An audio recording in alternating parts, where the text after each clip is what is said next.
do you believe in? Jesus. Yahweh? Joe Hendry. I believe Leave in Joe Hendry. Ada's show is about how God is... I love that they referenced that. That's awesome. Hey guys, my name's Dan, and this reaction comes from Dead Meat.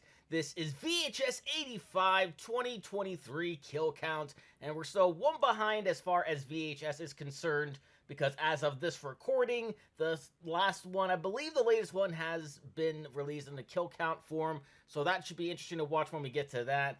And this one had a whole lot of stuff going on, and I can't wait to get into it. I can't wait to see what James has to say about it. And most importantly, because I'm always fascinated with how these movies are made, especially a few scenes in particular I'm really curious about, but we'll get into it. But before we do, though, please check all those links I have for you down in the description below. More specifically, Dead Meat's link if you haven't already. It's a great way to support them, and a great and easy way to support me is to go right below this video and click all those buttons down there. Because not only to see future reactions that I do, but also for my channel to grow. And without any further ado, let's go. Welcome to the Kill Count, where we tally up the victims in all our favorite horror movies and show you how they were made. I'm James A. Janice. I'm Chelsea Rebecca. And I'm Zoran, gonna shake my ass on the hood of Whitesnake's car, Gavoyage. Oh! That's not in the script. Looking at VHS 85, released in 2023. VHS 85 caps off the franchise's Years trilogy after 94 and 99. It goes back the furthest, all the way to the 80s, when home video was in its analog heyday. While VHS was an outdated format in most of the other films, here the characters see it as a hip new thing. You know,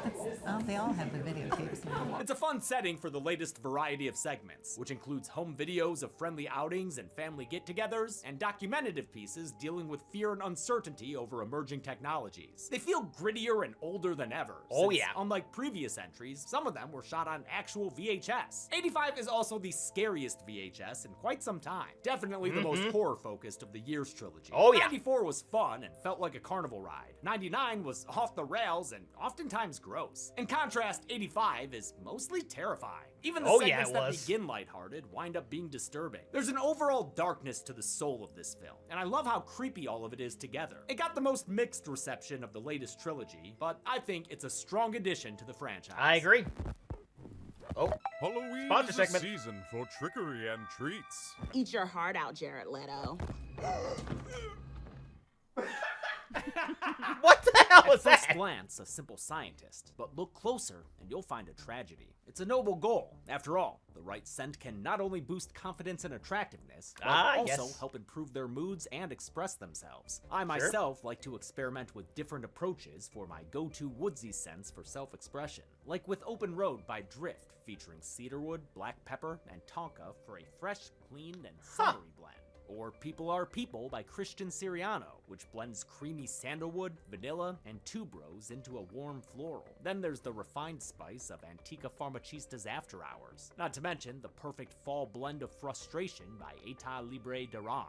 But how do I experiment with all these fragrances? Well, dear viewer, this is the tragedy. You see, our intrepid scientists' hard work is for naught, as there is already an easy and affordable way to experiment with scents. Today's sponsor, Scentbird. Scentbird sends a monthly supply of a new designer fragrance right to your door for just $17 a month. And not only does this plan let you regularly try new fragrances without having to buy large expensive bottles, it also gets you a better deal with vials that are often cheaper than the travel sizes you'll find at the store. And that's the story of our scientist's tragic failure. But don't feel too bad for him. He and anyone can try Scentbird with our code DEADMEAT55 off, or with the link below to get 55% off their first month. That's just $8 for your first month. How many people will we see get 86'd in 85? Let's find out. Oh, and get to the kills. I like that line. The movie begins with scrambled signals, a bunch of random clips, including a monster truck rally. Wow, that thing was foretold back in VHS 94. We don't need more tech, we need a grave digger. VHS 85 doesn't have a framing narrative like the first two films in 94 had. Instead, it does what 99 did and presents its segments as though they were all recorded to the same tape. Just like the stop-motion Army Men, there is one segment that keeps popping up between the others. But we're gonna take a different route this time and combine its pieces at the end to discuss it as a whole. That will allow for the first time in a VHS kill count, each host to cover two segments. So Nice. Let's kick things off with your Funkle Zoran. Yay, Zoran! Me and the little meaty's got some bonding to do. Oh God. Don't give them beer. Some of them No, are kids. I don't want, no. Of course not. No beer.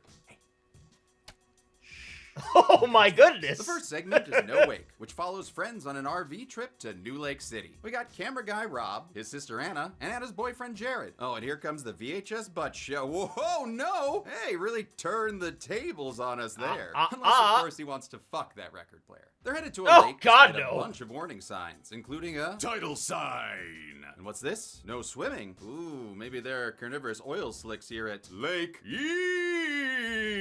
Vic? All right, Vic. who forgot to proofread the sign? Wow, I really thought that was going to say evil. They arrive at the actual lake. Yes, I'm looking at you, Tuesday the 17th. And they begin to party with their beer brand beer, which turns out was actually a thing in the 70s and 80s because of a recession. So we'd like to take a moment to apologize for making fun of Titus and Killer Clowns. I miss your old TV show. We then see more friends in the group, like Hot Girl Kelly. Not the Bundy one, but still worthy of audience cheers. And there's also designated foreshadower Kevin. Over my dead body! Oh, spoilers, buddy. Oh, no. And there's Drew, the muscly macho man. Building a tent, yeah. Oh yeah. Cameraman Rob is most entranced by Robin. He just can't help but film her while she listens to her Let's Go to the Mall demo tape. Go to the mall. Rob finds today. a Hooba Stanky frazzles the squirrel, which inspires a pickup line. I found a dead squirrel. Okay, I mean, I've talked to a few women, and that's never good. I want to see it.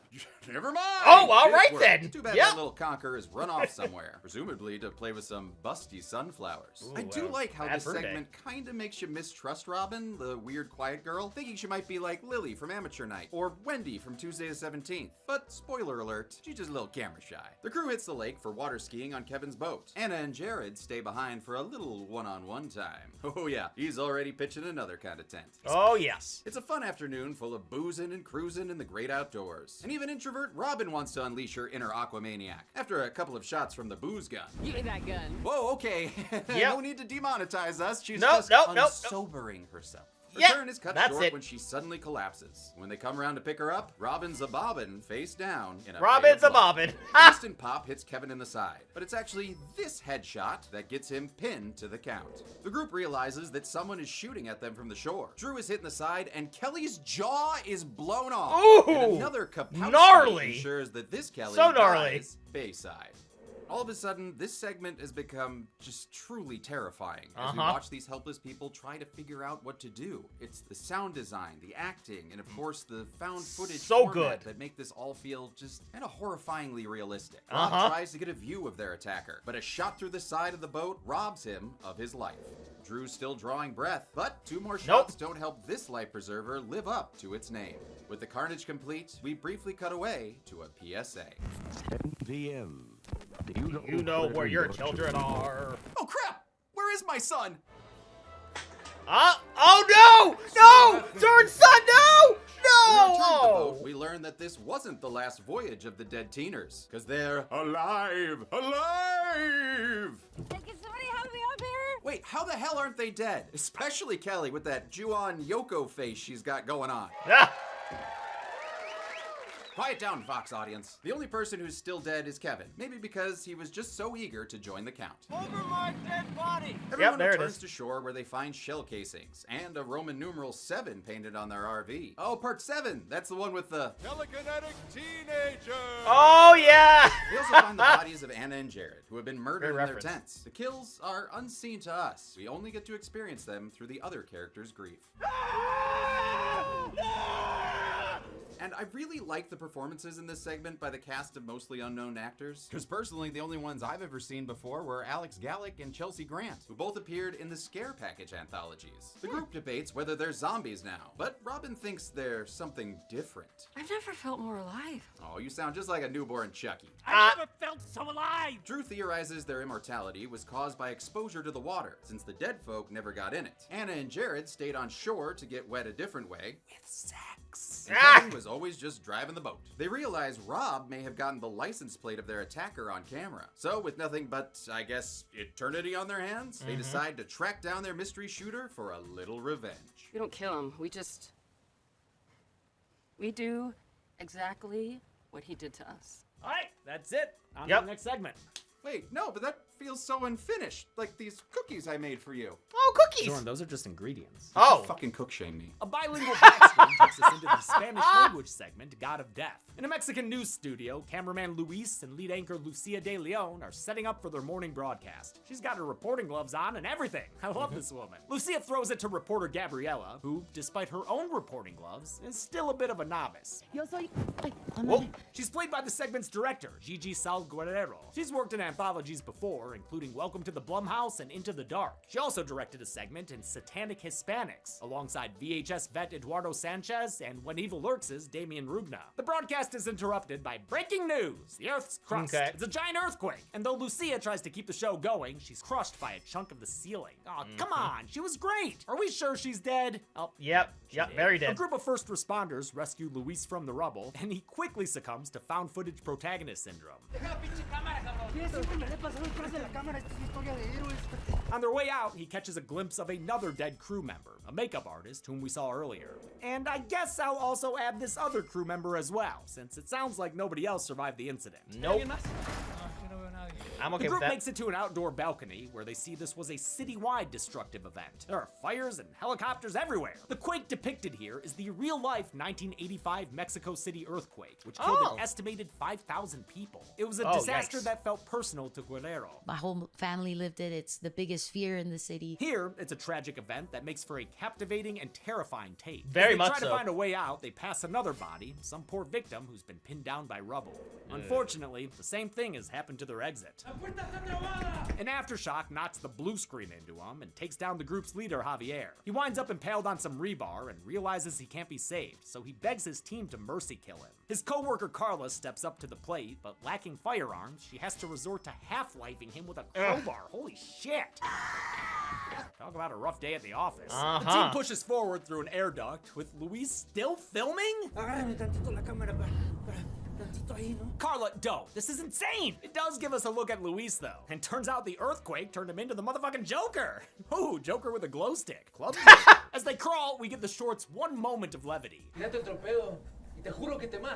Then they start laughing. You know Joker, he loves to laugh. Sure does. This segment was shot on an actual VHS camera that was so old they couldn't play their takes back since it would risk damaging the tape. Instead, they recorded 3 takes of everything and couldn't see what they shot until they were editing. The group winds up in the lower levels of the building, and it doesn't sound like they're alone down there. Carla thinks it could be a survivor and follows the sound into a cave full of spooky fog and old-ass murals. And a jump scare! Wait, Olmec, what are you doing down here? Hey, are you trying to Three Stooges Olmec? Cut it out! This is actually an ancient shrine to Mictlan, the Aztec god of death. A That's what I fault line figured it was. opens up and lets in a draft of evil, affecting a team member named Eddie, who becomes the most unwanted stripper any bachelorette's party's ever seen. Alright. This is gonna get weird. This segment just turned into Evil Dead meets The Descent. Eddie attacks a guy named Miguel with a blow to the throat, killing him. Mictlan himself then appears behind Eddie and forces him to rip out his own heart. Mictlan, you don't want to go and eat a snack like that. Yeah, Carla apparently flees through does. a nearby crevice, but Luis isn't able to squeeze through, probably because of the clunky-ass camera. Mictlan gets all up in his face, but throws him down without killing him. That honor is given to a freshly clean Carla, who's now succumbed to the god's influence. She stabs Luis with a crowbar before removing his heart for its big close-up. Then she strips down naked, and presents her holy body and Luis's heart as an offering to Mictlan. Damn, must be good to be a god. You got naked chicks bringing you hearts on demand. Apparently. Carla praises his name as the building collapses and buries her in the rubble. The segment ends with footage of the earthquake's aftermath, and Gabriela calling it a day to be remembered. Still not sure why that chick got naked, though. Was it because she was under Mictlan's spell? You don't need an excuse like that. Okay. Whoa! James is naked over here. The Oh program my! takes a commercial break before its next segment, Techno God, or Tanakadu. Produced by Axavax Productions. It was written and directed by Natasha Kermani, who Love that. previously directed Lucky, written by and starring Bria Grant. Kermani developed the story with writer Zoe Cooper, who also did Ozzy's Dungeon for VHS 99. Techno God is a recording of the last performance of a one-woman show. We've got cameras looking towards the stage, towards the audience, audience, a handheld one, even a security cam feed. This is incredible coverage for a black box theater. The artist on stage is Ada Lovelace, presumably named after the famous mathematician, who was also Lord Byron's daughter and just generally part of that weird era of geniuses who would die if you coughed on them too hard. Anyway, let's see what her show's all about. Oh, dear, oh my. Yep, you should be worried. You should be very worried. Wait, did the show start? Who here believes in God? Wow, nice to meet you too. And yeah, what seriously. God do you believe in? Jesus. Yahweh? Joe Hendry. I believe in Joe Hendry. Ada's show is about how God is I love that they referenced that. That's awesome. dead, killed by modern technology like computers and robots. I know a lot of people didn't like this segment, but it rings so true to the weird and wacky world of performance art. Writer Zoe Cooper was raised in black box theaters in Atlanta, while Kermani's mother was a performance artist in New York under the stage name Ella Dread. We watched a lot of actually my mom's old archival videos of her performances. You know, she's like getting naked on stage. You're like, there's my mom. Her mom even talked to actress Siobhan Michelle to inform her character. Personally, the segment reminds me of performance artists like Laurie Anderson, who's probably best known for her song Oh Superman. And just like in that song, Ada says modern technology has created a new god. A god of technology! To prove it, she puts on a video of a Steve Wozniak-looking fellow showing off his latest inventions. First is a techno glove used for virtual reality. It allows the wearer to physically exist in a digital world with digital style. But that's only the beginning. I call this little guy here my iPhones. Drop the S. Just iPhone. It's cleaner. Yep. I'm assuming this guy is filming all of this in the park because his family kicked him out of the house. And to top it all off, he's a no-shoes guy. His grand finale is showing off how he can drink lukewarm coffee in the virtual world. Truly, the limits of the human imagination are boundless. These goggles were actually based on a real system from the late 80s developed by Jaron Lanier, who really called it the iPhone. I still think the segment hits it a little too hard, though. iPhones. My iPhones.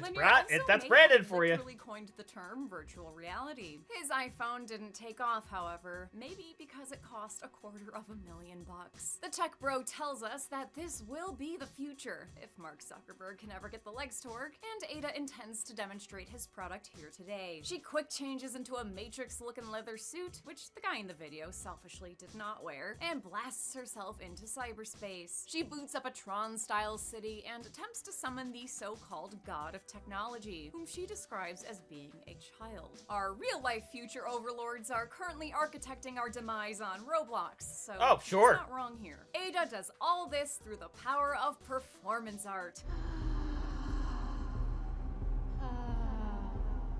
It's very performance artsy.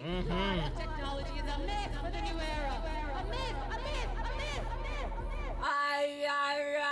It's basically just us playing around with our soundboard. Oh, that's good. Well done. With a dash of Paul McCartney Catboy. Ada waits for someone to show up like she's on mic in the lobby of an asymmetrical horror game. Finally, someone, or something, does. After the Loop Group performers finish wondering what's happening, Ada puts on her helmet to check it out. Things get too scary pretty quickly, but she isn't able to remove the helmet. This is Subject 99 all over again. She's trapped inside the digital world when the digital demon spawns in. It starts attacking her, knocking her around and sending her flying in the real world. The audience is finally invested because everybody knows that if you die in the game, you die in real life. If you die in the game, you die in real life. I think that phrase has outlived the movie. It absolutely has. I did not even realize that that was from this movie. The Dead Meat Podcast. It's educational. The demon continues its attack, flaying Ada's leg down to the gristle. It rips off her other limb, spraying the audience with blood. This poor woman here doesn't even put down her drink, and she's sitting right in the splash zone. Ada collapses from her injuries, and when the cameraman goes to check on her, the top of her head has been burned right off. Yikes! Looking like a SpongeBob Halloween special. This gnarly kill was achieved with an animatronic head, once again built So by good, VHS man. mainstay That's Patrick so good. McGee. The segment ends as the audience gives Ada a round of applause. With that, I'll throw things back to our most talented, funniest, and handsomest kill count host, whose critter kill counts are the best episodes of the series, Zoringa Voyage. I'm used to this VR thing. I the next love segment what of they Broja did is a there. home That was video great. Of the Wrigley family, who are throwing a party for their teenage daughter Ruth. This shindig's got all your usual suspects: goofy uncles, drunk aunts, workaholics, and creepy cousins who look like they should work at Dunder Mifflin. This is my Ah! cousin James. Hey, that's my name. Get Hey, out James. of here, loser! I'm not a loser. Being a complete loser. Oh no, James, no! James becomes our cam op as the party continues, giving us a great look at the period styling of this segment. Seriously, I'm impressed with the outfits, the hair, Yes, and me too. all the attention to era detail. Even the titular ambrosia salad, an 80s staple made from pineapple, mandarin oranges, mini my marshmallows, God. and mayonnaise. It's Look at those. fucking gross. It The party sure seems innocent, is. even when a neighborhood kid comes up and shoots Ruth. But don't worry, it's just a squirt gun. Wait, does that seem familiar to anyone else? Where'd you get that? The lady in the RV. That's weird. Squirt gun delivery RV usually only comes on Sunday. After the neighbors leave, the gathering takes a darker tone. To the 7. May we continue this practice for years to come. The 7? Whoa, whoa, whoa. Do all these people work for Vought? Oh, Nope. no. The Wrigleys are actually just a family of culty killers who have a Sure are. strange rite of passage, murdering 7 strangers. Their tradition goes back a long time, passed down from generation to generation. Grandpa Art, you were the surgeon with a sickle back in the day. Hey, Auntie Susan, your arsenic brownies, I mean, a classic. Since Ruth is a young Gen Xer, she's hip, she's with it, and has a videotape with her killing spree. Oh, they all have the videotapes now. Her victims are none other than Rob and his friends from No Wake? Oh yeah, turns out Ruth was the mystery lake shooter, and the symbol they found painted on their RV was the Wrigley family logo, which was cleverly seen earlier grabbing a Carrie Bradshaw special. What was horrifying for the kids to experience, and for us to watch from their perspective, now becomes as blasé as watching a family member's vacation slideshow. Is that your dad's 30-06? These interconnected segments, the first of their kind in VHS, were written, directed, and edited by Mike P. Nelson, who previously did the 2021 Wrong Turn. He had the idea for the segments written out on his computer for years, but was told it was probably too weird to ever get made. Not too weird for VHS, Nope. baby! Hey, if Apparently Dante the nothing Great is. can make it, you can too. Yeah, They were shot that's in Nelson's true. home state of Minnesota, using local cast and crew, and were made to replicate the style of his own home videos. Like a lot of long pans of just the environment and people not so much stopping on one person, but just getting the overall effect as though you're taking one long panoramic photograph. And you're just kind of like, The family cozies up to watch Ruth gun down Anna and Jared, but we're not double counting any of these kills, no matter how intense they are. The viewing party is interrupted when they hear police arrive outside. Oh, holy hell. No, that segment was in VHS 94. Silly. The family's crimes have finally caught up with them, something they've anticipated. More guns on the couch. Now that's what I call a killer sofa. Unlike Oh, this yeah. garbage movie, that is a recliner. Everybody What the arms up hell? While Mama Wrigley gives her little baby Ruth one last piece of advice. Don't let them take you alive, and do not disgrace the family name. Yeah, the whole murder cult thing would probably affect Juicy Fruit sales. These Wrigleys Probably. refuse to raise the L flag and go full Waco on the cops outside. Even Aunt Susan gets in on it. What's the brownie, bitch? Oh, no thanks. I'm watching my figure. Same.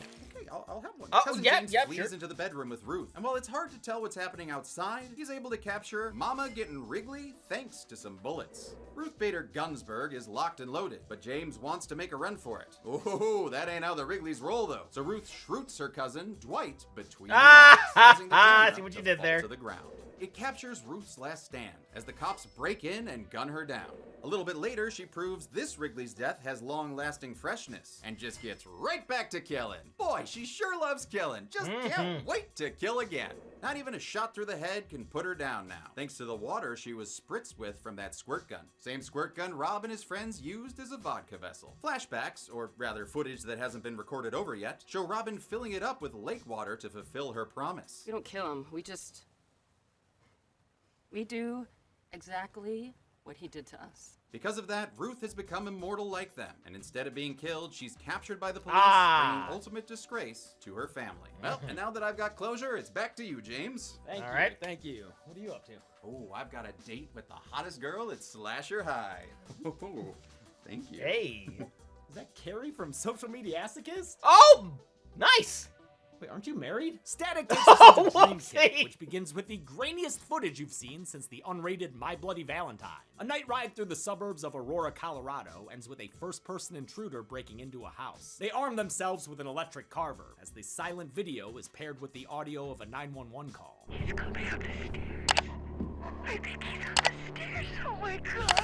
It's genuinely disturbing, especially when the intruder finds the caller and slits her eye open like he were Luis Buñuel. Later, forensic videographer Bobby and Detective Wayne investigate the bloody crime scene. It's exactly as we saw it go down in the grainy tape. The only thing is, that tape was mailed to the police department last week, and this murder just happened a few hours ago. I saw this murder.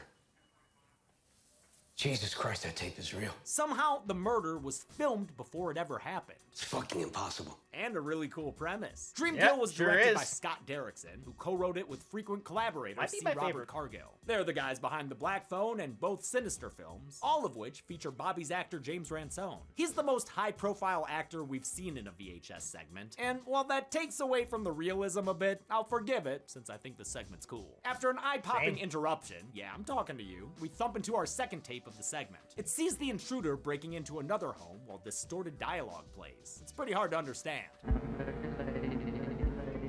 Wait, did it say hamburger lady? Yeah, it kind of does, doesn't it? Yeah, dude, it definitely said hamburger lady. Wonder if she's related to Cookie Woman.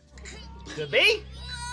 Cookie Woman. This time the owner goes on the offensive, so the killer has to beat him to the ground and chop off his fingers with a carver. Leaves behind a few Vienna finger sausages. The killer throws the guy into walls, over molding, and ultimately into a glass table. As the tape degrades, the killer starts flaying off the guy's flesh and force-feeding him Drano. Damn. Ugh. Due to the action involved in this murder, it was filmed by a stuntman wearing a helmet camera. It was a stuntman doing stunts while filming another stuntman doing stunts. The ultimate stunt performer. Stunts all the way down. Once again, the cops discover the murder days after they receive the tape, putting the second victim on the count for reals. The cops decide to monitor the mailbox these tapes were dropped off at. When someone arrives to mail a third tape, he's quickly tackled and arrested. It turns out to be Bobby's teenage son, a goth goober named Gunther.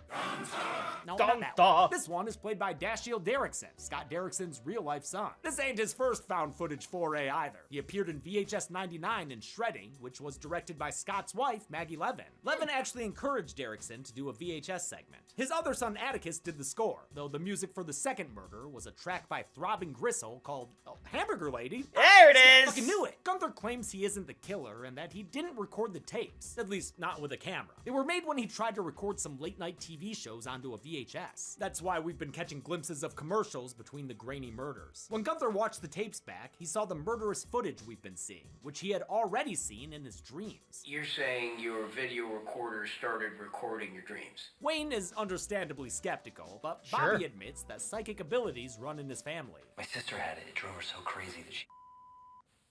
Gunther's cousin Gwen has it too. That line refers to Finney's dead mom and sister Gwen in The Black Phone, revealing this segment takes place in the same universe. It makes sense, since Gunther's visions look just like Gwen's in that movie. The only thing I don't get is why they cast James Ransone here. He already played the grabber's brother Max in The Black Phone. Finney's uncle looks exactly like that guy. Must have made for a confusing few minutes there. Gunther's latest tape depicts another future victim. At least, I think that's a body. What am I looking at here? I can't. Oh, there's the head. Okay. Yep, there it is. I get it. The tape reveals the victim's address, so Wayne and Bobby rush over to stop the murder before it happens. When they get there, though, Wayne confronts Bobby in the car. He did some digging and discovered all three victims were connected to Bobby from when he used to be a cop. The two women had accused him of stalking and sexual assault, while the second victim was their lawyer who pressed charges. The incident made Bobby lose his badge, which is how he ended up as a forensic videographer. Wayne gives his friend a chance to come clean. Holy shit! But instead, Bobby abruptly shoots the detective in the head. Then he walks into the house to make dreams come true. Back at the station, Gunther wakes up from a nap. He finds his latest dream has been recorded on the interview camera. Wait, so is this dream footage of him watching dream footage? I just dreamed this. Trippy. That means he sees Yep, it coming super when his trippy. bloody father walks in. I'm assuming he went ahead and killed the woman in the third tape, so I'll put her on the count. Bobby Fair. intends to kill his son for meddling with his plans, but Gunther ain't worried. He just skipped ahead in the movie and knows how this segment ends. Before Bobby can discipline his kid, he's distracted by a gunshot from an approaching officer. Bobby quickly returns fire, killing him. Another cop tries to intervene, but gets his throat slit for his troubles, right before Bobby blows a third cop's top off.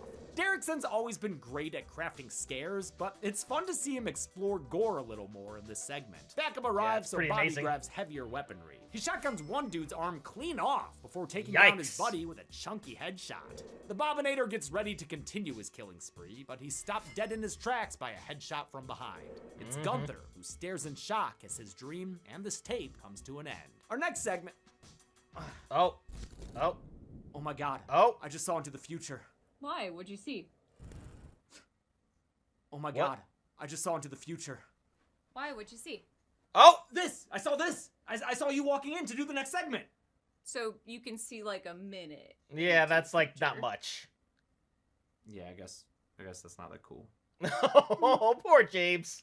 No. This movie began with a clip from Total Copy, an investigative show that may have been the first thing recorded onto this VHS tape. It reminds me of something a social studies teacher would play in class towards the end of the school year while they grade tests. It Sure. seems like all the other movie segments were recorded over it, which is why we've seen bits and pieces of the program between them. But since it's so good and it doesn't actually frame the other segments, we're gonna put all the pieces together and talk about it as a whole right now. Let's do it. This episode of Total Copy follows a research team at the fictional Stammer University. The team, led by Dr. Spratling, conducts a top-secret study on an entity they've nicknamed Rory. Sorry to this man, boy, thing, but I want to gag. I have no every idea. time they Yeah, show that's- him. Rory ugh. is a shape-shifting being who was found atop a desert butte because aliens like big buttes and they cannot lie. Spratling believes he's sentient, but they have no way of communicating with him, so they decide to treat him like they would their own children, giving him turbocharged brain rot by sitting him down in front of the television.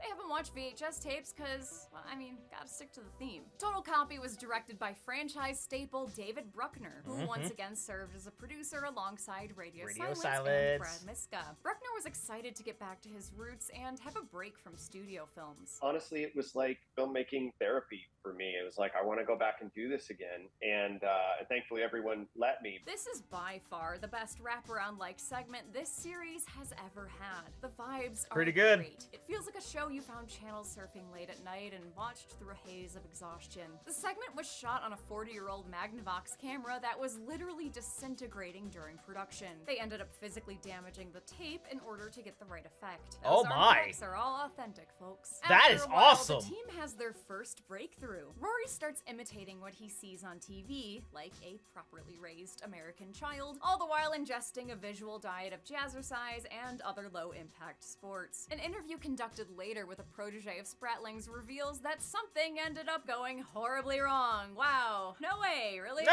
that Dr. never Sam happens in Grayson this movie ended up franchise. leaving the project early after she had a bad feeling about Rory. Oh yeah? Him? This thing made you feel weird? She didn't have some solid reasoning. We treat other intelligent life horribly. Horribly. Why shouldn't we expect the same if it gets the upper hand? Spratling, on the other hand, is Fair super point. jazzed about Rory's development, even throws him a birthday party. I get it, I got super attached to slugs I found in my backyard as a kid too. Rory continues to progress, eventually taking on the appearance of a team member named Gary. Gary is concerned. Want to see it again? Gary did not want to see it again. Oh, Nope. this one's writing the jokes itself. Wonder if it's because of that Danny McBride looking guy. What's troubling is Could that be. Gary has never been in the same room as Rory. That means our living slime tutorial has been watching them through the one-way glass. Dr. Grayson calls an emergency meeting to voice her concerns, but Spratling dismisses her as being a buzzkill. Despite the potential danger, he just thinks it's neat. After all, he can finally replace Gary. In the present, Grayson teases the fate of Spratling's entourage. He didn't deserve what happened to him. But he brought it on himself. My primary sympathies are with those he took with him. Total copy was the last segment shot, giving Bruckner the unique position of knowing what all the other segments were. He tried to make his tape a thematic synthesis of all of them. The body horror of Nelson's, the procedural elements of Derrickson's, the sense of duty from Guerrero's, and the sci-fi elements of Kermani's. Other inspirations included unsolved mysteries and movies like Videodrome, From Beyond, and Dreamscape. The main thing Bruckner wanted to do, though, was parallel the current use of AI. Rory's a monster they feed information to in order to train him, and eventually he'll be their downfall. During the research team's final days, Rory becomes unresponsive. Spratling wants to try medical treatment, but Grayson cautions him against getting played. And if this is as intelligent as you say it is, I think it could be manipulating you. He pressures her to do it anyway, so she packs her bag and quits. The one thing I can't figure out is why no one followed me. I don't know, lady. There's like a bunch of TVs back there and some cheesy girls. You're asking a lot. What happens after her exit is violent and disturbing, and the Total Copy host says he's not gonna play a snuff tape on air. Pussy. Lucky for us, we've got the source tape, so it's time to get raw, baby. Without Grayson around, Hell yeah, the task of giving medicine to I did not think I was going to be hearing that theme anytime soon. Rory falls to his biggest fan, Gary. It comes as a shock to fellow researcher Dr. Porter, who thinks Spratling is making a rash decision. Nah, dude, send Gary in there in a Monsters, Inc. suit and pump that thing full of adrenaline. It's like giving a chimp Xanax. What's the worst that could happen? Yeah, totally. Dr. Porter's fears are confirmed when Rory grows a tendril that wraps around Gary's arm. Spratling's like every terrible dog owner you meet at the park. You're just playing, it means he likes you. But Spratling's slime baby goes full thing mode, folding out some gross little feeders. Fun. Rory's final form was designed by Keith Thompson and, besides a background CGI replacement, was completely practical, made from gelatin and a giant fiberglass so mold. good, Porter though. makes a judgment call to try and get Gary out of there, while Spratling still acts like Rory's just a kid who's roughhousing a little too hard. It's okay. It's okay. Eventually, even he cuts his losses. Fuck it, let him go. And Gary is yanked into the room. Bye-bye, for a Gary. messy off-screen death. That's not enough for Rory, though, who turns Porter into a wet stain on the wall. Spratling and an unnamed tech dude try to escape, but the facility security is just as good as keeping people in as it is at keeping people out. Sure is. Spratling's unable to unlock the door in time, allowing Rory to do whatever he does to this guy. Looks slappy.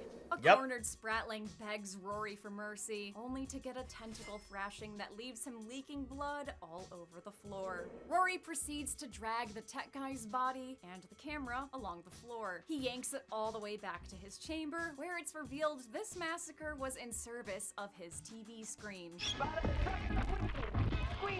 It's okay, he saw it on the television. It's the kind of killer workout that'll help you bulk up your title card. How many sorry VHSOBs got killed in the middle of the Reagan era? Let's find out and get you. I found a Chelsea tape. Oh! Let's find out what it's like for you to face your own mortality. Oh, all right.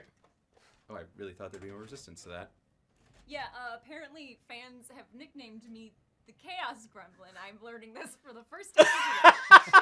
Really? Yeah. You ever figure out how you're still alive after last week's tape? Oh yeah, some kid squared me with a little water gun, and now I'm immortal. Okay. Oh, there you go. It is cool. All right. Good for you, Zoran.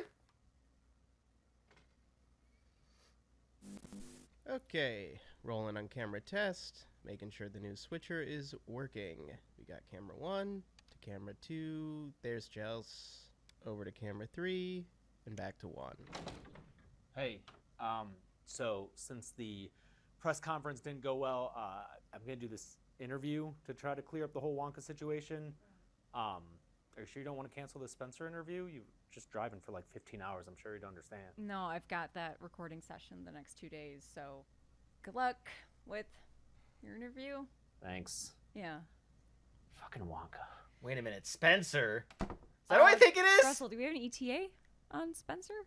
Well, actually, I'm reading the news, and it says Ice Nine Kills frontman Spencer Charnas got hit by a car?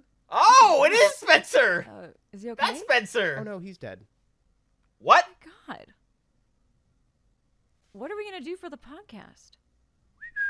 I could still do it. Oh! I love is.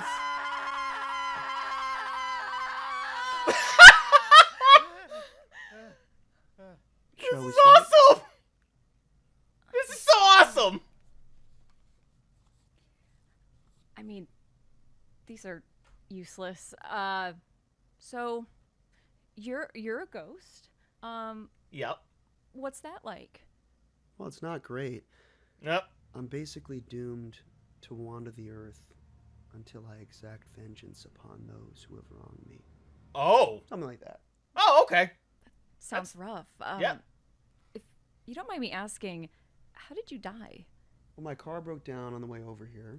Mm-hmm. I tried to flag someone down, and then out of nowhere, this asshole swerves off the side of the road, hits me, and drives on, and lets me bleed out on the side of the road. Oh, God, hit and run. Oh, my God. They Stephen King'd you. They Stephen King me. Wow. They Stephen King me, and the worst part is I was sleepy when I died, and so I'm sleepy forever. That can't be fun for you. No, that can't be. I had enough of that when I was alive. Touring with the band, Sure. over ScreamCon, Sure. doing video shoots to 4 o'clock in the goddamn morning. It's bad. Oh, man. As you do. I can relate. I actually just got back from a shoot in Denver right before this. I drove like 15 hours just to make it here in time. Whoa. You must be exhausted. Mm-hmm. Uh-oh. Yeah, and the worst part is, right as I was about to get home, I hit something. It was like a deer or a fox or a... Oh, it was you! A me? It was you! Oh, crap. Oh, no! That is right. Oh, God! Thanks for watching. Follow Thank me you, on Spencer. Instagram at Spencer Inc. And don't forget to watch the new Ice 9 Kills music video, a work of art, premiering on October Terrifier 12th. 3, baby! Terrifier 3. And Gressel, huge fan. Oh, thank you. Oh, that's nice. See you, Spencer. Did you get sprayed with a squirt gun too? No. Oh. Oh. Gremlin stuff. Yeah, I guess. Great, so I'm the only immortal one here. Cool. All right. See you later, Chelsea. 35 people died in VHS 85. The victims consisted of 22 men and 13 women, giving us this 1980 pie chart. 85 is on the lower end of the franchise in terms of body count, and that's even counting the kills that didn't stick thanks to that magic water. Dream Kill was the movie's deadliest segment, narrowly beating out God of Death, while Techno God only had 1 kill for its one-woman show. With a runtime of 111 minutes, VHS 85 had a kill on average every 3.17 minutes.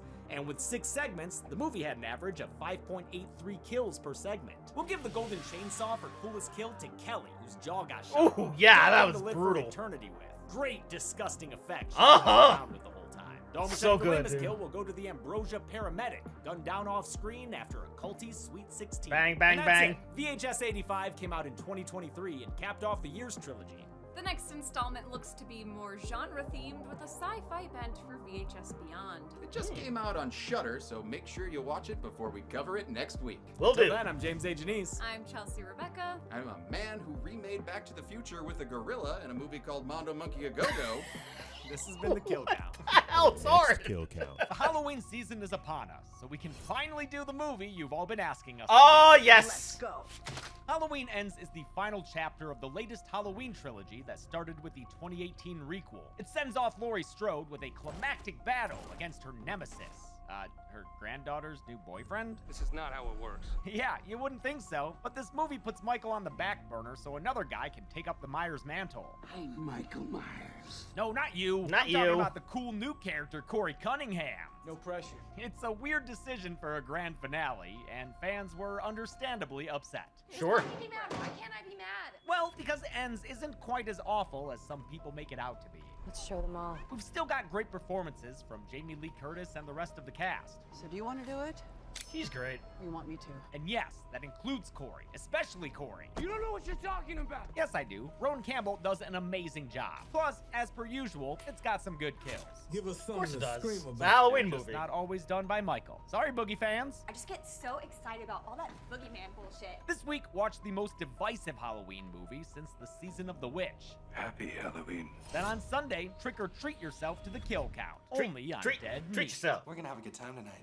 Halloween Ends can currently be All watched. right. Well, This VHS was freaking amazing. I absolutely loved it. I loved all the practical effects. I love how authentic it felt towards the time period. I love the lengths that they went to make it look that way, like from the VHS point of view, and just the production value, all the tech that was thrown into it, especially that the whole scene, the whole VR scene, kind of like mirrors what it could be today, what it could turn into today, depending on like how you think about it because of AI and all this other stuff.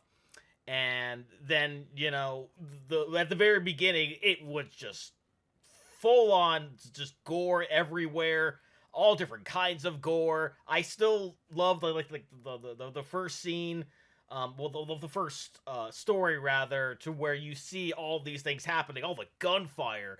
It's just like I just sat down and I just watched all these people just get gunned down, and they're just, you can see the terror on their faces. And there's that. The acting was just phenomenal. There wasn't really much I didn't really like about this. Like, there was so much of everything that I feel like could satisfy a lot of different types of audiences, a lot of different types of horror audiences, to where you could take something good away from it when you leave the theater, or when you just, you know, if you're watching it like I am at home, where I can just like stop, it's over, and I'm stop watching and be like, wow, all these things were great, and they really were. I thoroughly enjoyed this. But that's going to do it for me here. Comment down below. Let me know, what did you think about VHS 85? Please leave a like if you enjoyed. Do check all those links I have for you down in the description below. Then lastly, and most importantly, I want to give a huge shout out to all my $5 and up supporters on Patreon: Cruising, Wolverine 310, Kester Cronage, Raymond Bright, Joshy, Chris Curtis, and Perry, Fox Cacophony, Misa 2, Lily the Snoopy Fan, Lauren, Jenny the Swifty, Allison the Aesthetic Girl, Fleet Street Vicomp, Steffi, Sophie the Sunset Girl, Summer the Dog Lover, Misa 3, Arrow Hamster, Inca Linquist, ZK Stir, Thomas Shawanowit, Carter Resnick, Havante Jones, and Noah Mowdy. And if you too like to have a shout out and in each and every one of my videos, please head on over to patreon.com/DDreactor for more. And I'll see you guys next time.